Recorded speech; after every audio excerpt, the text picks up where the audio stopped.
Alright friends, so once again you are welcome on Vidya Sarathi. और पिछले video में child development pedagogy का हमने जो है जीन पियाजे का पूरा थियरी समझा था। जीन पियाजे ने क्या क्या कहा था, किस स्टेज में बच्चे का किस तरह का कॉग्निटिव डेवलपमेंट होता है। और आज के इस वीडियो में हम लोग जो है कोहलबर्ग थियरी पढ़ेंगे, वर्ड टू वर्ड जाएंगे, क्योंकि सीटेट में कुछ क्वेश्चन इस तरह से आ रहे हैं कि अगर आप जो है पूरा कॉन्सेप्ट क्लियर नहीं करेंगे तो क्वेश्चन के आंसर आपके मिस हो सकते हैं। तो इस वीडियो में हम लोग कंटिन्यू करेंगे। और फ्रेंड्स, अगर आप हमारे चैनल पर नए हैं तो चैनल को सब्सक्राइब कर लीजिए। साथ ही साथ ये जो नोट्स है, पूरा ये नोट्स अगर आपको चाहिए तो व्हाट्सएप चैनल का जो है लिंक जो है डिस्क्रिप्शन में लगा दिया मैंने, वहां से जाके चैनल ज्वाइन करके ये सारे नोट्स पीडीएफ फॉर्म में आप डाउनलोड करके प्रिपरेशन कर सकते हैं। तो चलिए शुरू करते हैं कोहलबर्ग के बारे में। तो कोहलबर्ग, और हाँ, अगर आपने वीडियो नहीं देखा है पियाजे वाला तो वो जरूर देख लीजिए, उसमें पूरा पियाजे का कवर किया है।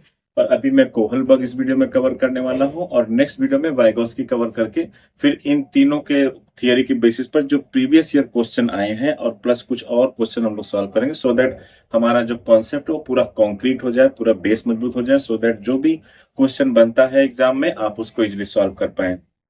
तो चलिए फिर शुरू करते हैं कोहलबर्ग ने क्या कहा था। तो देखो यहाँ पर कोहलबर्ग क्या कहते हैं।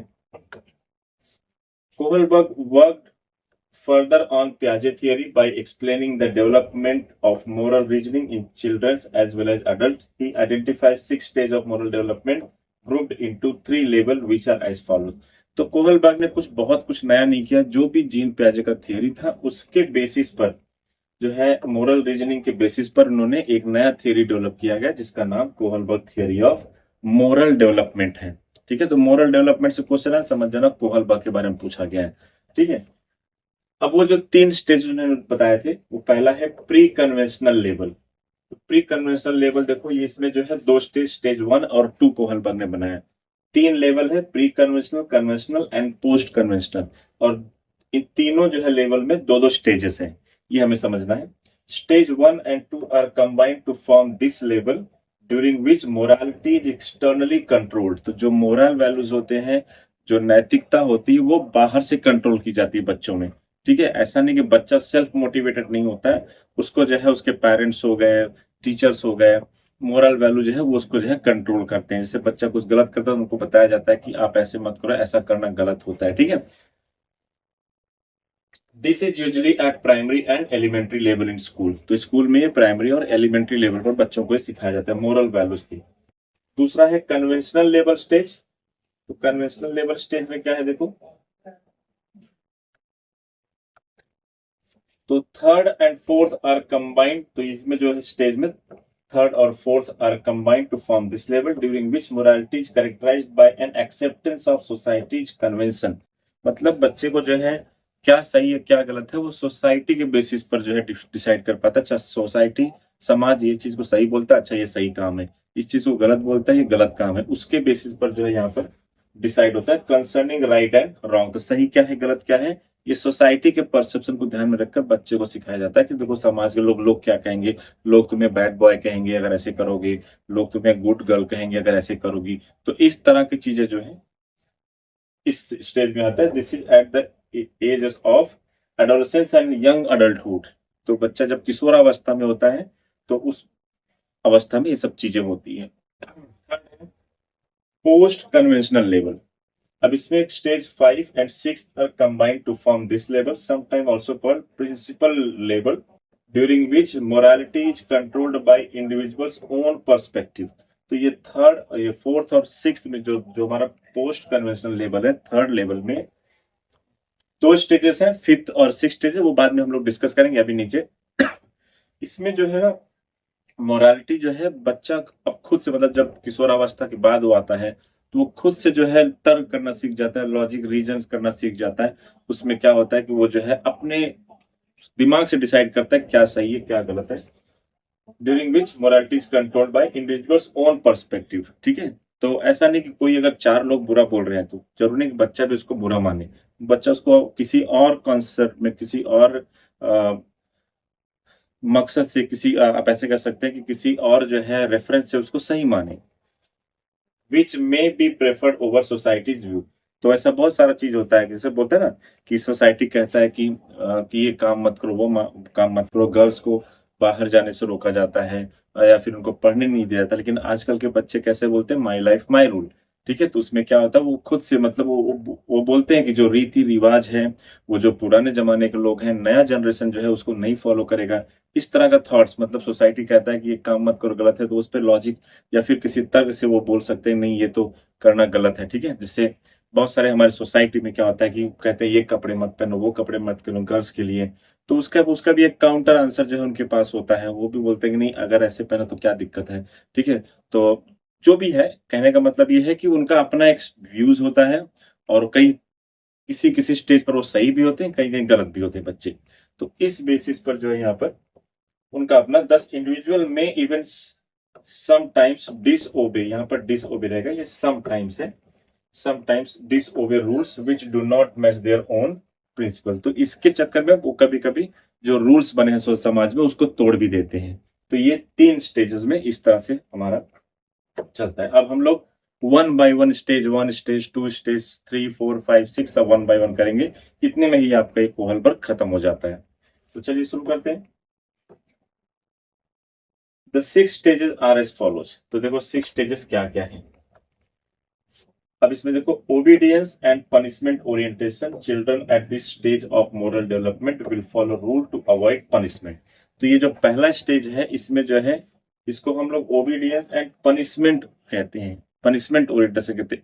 इस स्टेज में बच्चा जो है आज्ञाकारी होता है और पनिशमेंट को अवॉइड करने के लिए अच्छे काम करता है ताकि उसे पनिशमेंट ना मिले। तो देखो यहाँ पर, the worse the punishment for the act the more bad the act is understood to be. तो बच्चा जो है कोई भी काम कितना बुरा है, बुरा तो है कोई काम, लेकिन वो कितना बुरा है उस चीज से जज करता है कि उसको पनिशमेंट कितना स्ट्रिक्ट मिलने वाला है। अगर पनिशमेंट बहुत हार्ड है तो वो काम बहुत बुरा है, अगर पनिशमेंट जो है सॉफ्ट है तो काम ठीक है, चल जाएगा। ठीक है, उस बेसिस पर बच्चा जज करता है। The more bad act is understood to be. An instance of such behavior is that if a child's classmate asks the child to avoid going to school and go playing with him, the child asked to do this refuse to skip school because he knows that he would get punished. तो बच्चा देखो, जैसे अब ये उसका एक friend बोल रहा है चलो हम लोग बाहर खेलने जाएंगे, स्कूल नहीं जाते हैं, तो बच्चा जो है मना कर देगा, नहीं मैं स्कूल जाऊंगा। इसलिए नहीं कि उसको पता है कि स्कूल जाना अच्छी बात है, इसके लिए नहीं, बल्कि इसलिए कि उसे पता है कि अगर वो स्कूल नहीं जाएगा तो उसे पेरेंट्स से या टीचर से पनिशमेंट मिल सकती है। तो उस पनिशमेंट को अवॉइड करने के लिए वो क्या करेगा, स्कूल जाएगा, अपने दोस्त की बात को टाल देगा, नहीं मानेगा उसकी बात। ये हमारा जो है फर्स्ट स्टेज। फिर इसके बाद है सेकेंड स्टेज।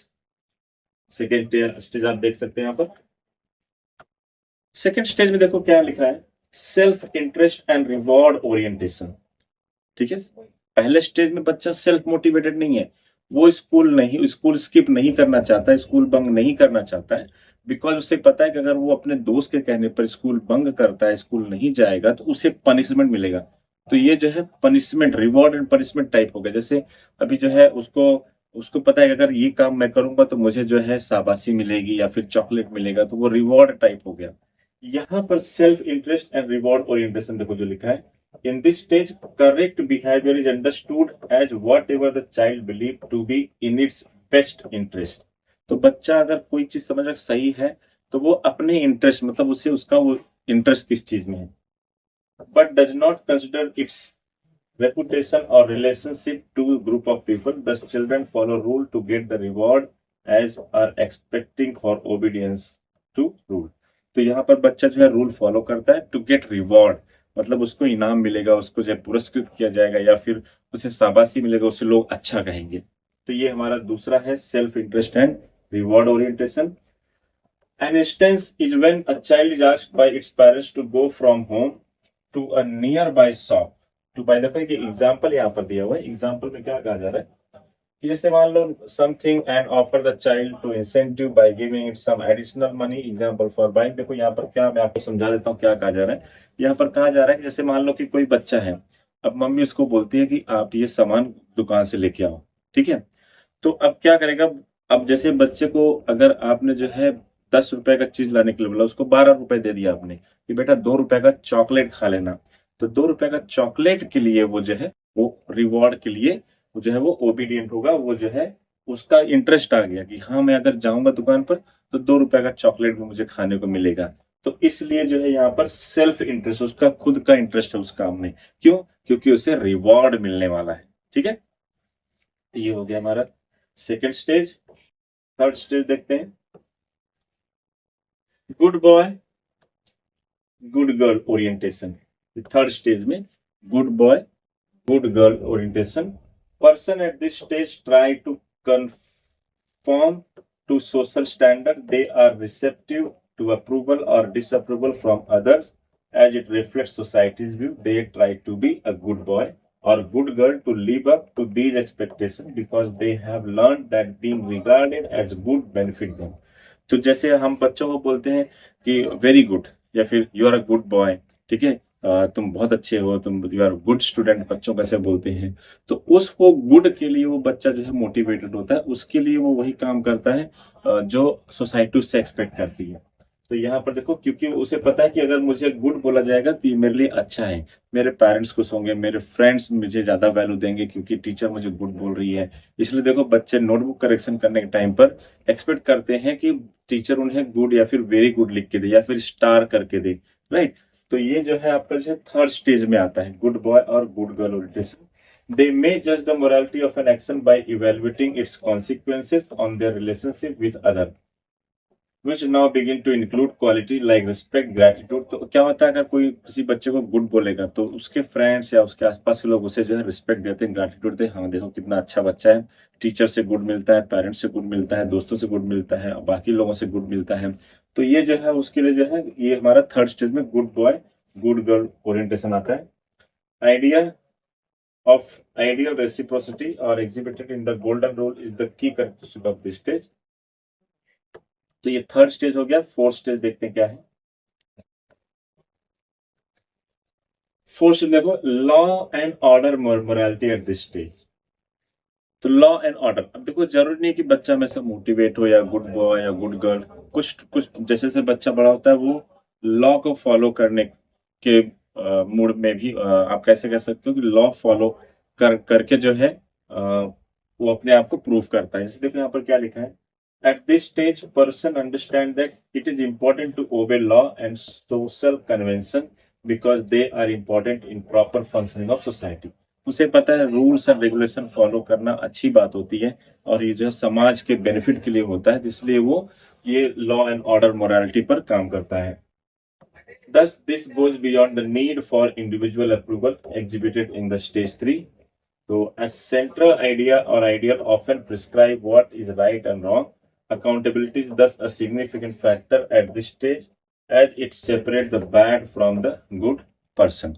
तो उसे पता है कि अगर वो कुछ ऐसा गलत काम करेगा तो उसे पनिशमेंट मिलेगा और अकाउंटेबल भी वो, मतलब जिम्मेदारी भी उसी की होगी। तो उस चीज से बचने के लिए वो अच्छे काम करते हैं, वो मोरल डेवलपमेंट के लिए और जो है इस तरह से रूल्स एंड रेगुलेशन फॉलो करता है।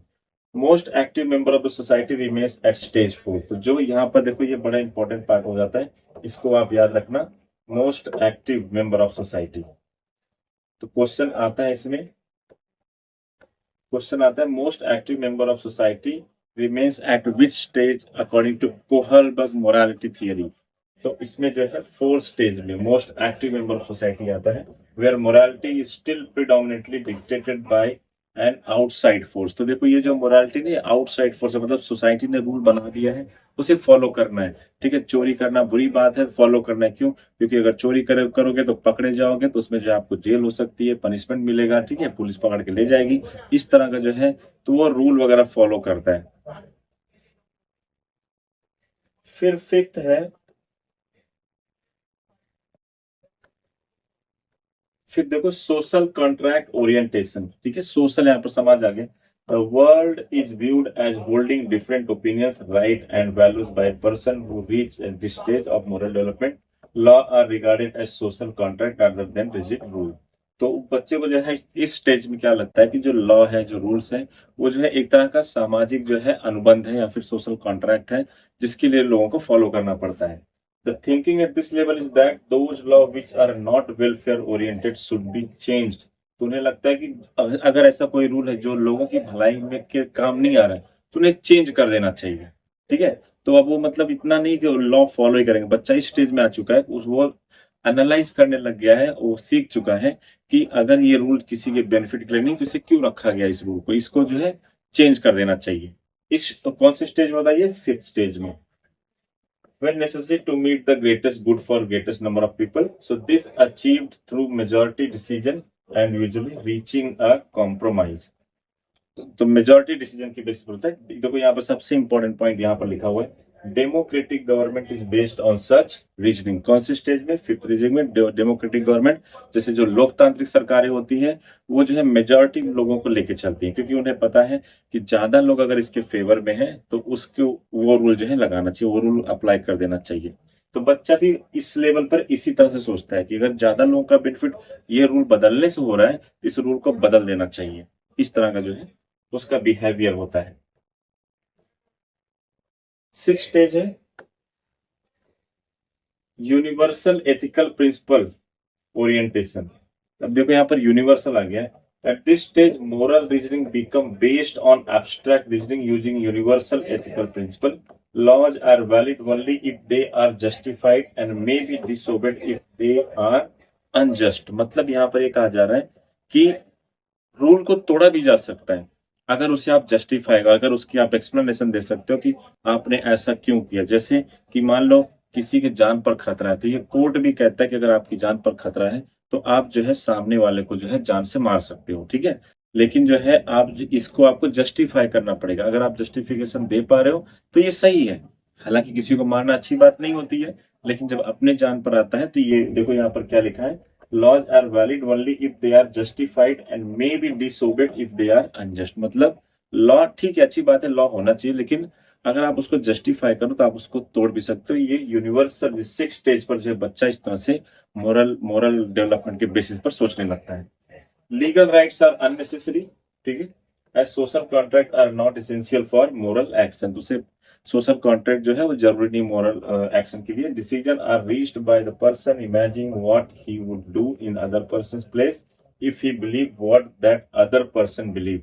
तो ये सोचता है कि अगर वो खुद को दूसरों की जगह पर रख के सोचने लगता है बच्चे का, अगर मैं होता तो कैसा होता, या फिर क्या करता, या फिर मेरे जगह पर वो होता तो कैसे करता, इस तरह से सोचने लगता है।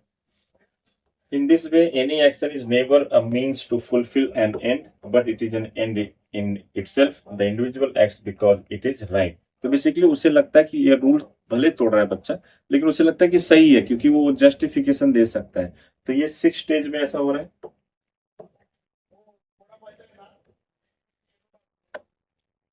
अब देखो यहाँ पर not because to avoid punishment is expected, is legal or has been previously agreed upon. However, very few people reach this stage of moral development in life। तो इसमें जो है बहुत कम लोग इस स्टेज पर पहुंच पाते हैं कि जो ये सोचेंगे कि रूल को तोड़ना चाहिए या फिर जो है जस्टिफिकेशन है तो वो जो है सही ही होगा, ठीक है। ऐसा बहुत कम इस लेवल पर बच्चे पहुंच पाते हैं। तो ये फ्रेंड्स पूरा जो है कोहलबर्ग का थियरी हो गया। इसको जो है पीडीएफ नोट्स आप डाउनलोड करके पढ़िए, जो भी आएगा कोहलबर्ग इसके बेसिस पर आप इजीली आंसर कर सकते हैं। इसी छह स्टेजेस है और तीन लेवल को छह स्टेजेस में कोहलबर्ग ने डिफाइन किया हुआ है। और साथ ही साथ ये उन्होंने कंटिन्यूएशन में किसके हम लोग जो जीन पियाजे के थियरी को कंटिन्यूएशन में फिर इसको जो है मोरल डेवलपमेंट के बेसिस पर बनाया है। इसके बाद फिर हमारा बाइगोस्की थियरी है, ये सोशियो कल्चरल डेवलपमेंट बताता है। ये किसके लिए, सोशियो कल्चरल। और इसके बाद अगर आप देखेंगे तो ये जो आपका कोहलबर्ग है ये मोरल डेवलपमेंट, बाइगोस्की तक ना सोशियो कल्चरल है, कोहलबर्ग जो है मोरल डेवलपमेंट है। और आपका ये पियाजे थियरी, पियाजे जो है ये कॉग्निटिव डेवलपमेंट पे की बेसिस पे, राइट। तो ये स्कीमा वगैरह मैंने पिछले वीडियो में समझाया हुआ, आप उसको सच से समझना। ये दूसरा टॉपिक हमारा कोहलबर्ग हो गया। इसके बाद बाइगोस्की छोटा सा ही वो भी कर लेंगे। इसके बाद क्वेश्चन सॉल्व करेंगे, तभी आपका जो है जो कॉन्सेप्ट है वो स्ट्रांग बनेगा। और तब तक के लिए फ्रेंड चैनल को आप सब्सक्राइब कर लीजिए। Thank you, take care, bye.